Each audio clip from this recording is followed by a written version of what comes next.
कुछ ना बीमार पड़ी कुल छोड़ दे सब ये सेवा करे हमार मेहरारू हमके थूक दे। हाँ बाबा हमार मेहरारू हमके थूक दे।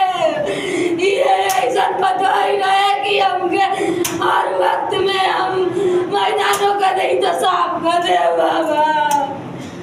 तनको नाम से कि ना बाबा हमके बस हमें की कोई के करा से हमके मुक्ति दिवा दो बाबा। अच्छा का करम तो मुक्ति मिल जाए। हाँ बाबा हमके गंगा सागर बैठवा दे करा से। गंगा सागर जाके पूजा पाठ करवा दे हट को। हाँ हट जाए बस हमके जाल से एकदम से ना हटा। आप बुलाए के आदि बना। हाँ आ जाए। गंगा सागर को बुलाएंगे तो आप आ जाएंगे। हाँ आ जाए। दो जगह बुलाएंगे कलकत्ता कालीघाट। हाँ गंगा सागर। हाँ आ जाए बाबा।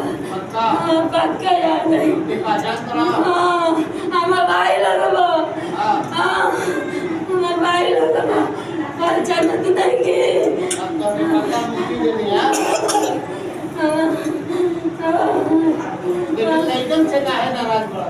लड़का हमके से राज कर ले मन से बहुत तड़पले मन से हमके चला लेना मन से ये मार पड़ी तो ना कम न छुअम से आवरी के नु पता ही ना छुअम से बस ये हमके छुए।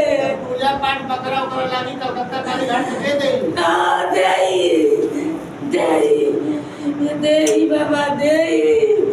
हाँ ये दे दे बाबा। बाबा गंगा सागर। हाँ हाँ मियाँ हाँ बाबा यहाँ तो अभी कैसा लागता। ठीक लागत तब तक ले ही हमें रहो जब तक बिना उनके गंगा सागर ले जाए।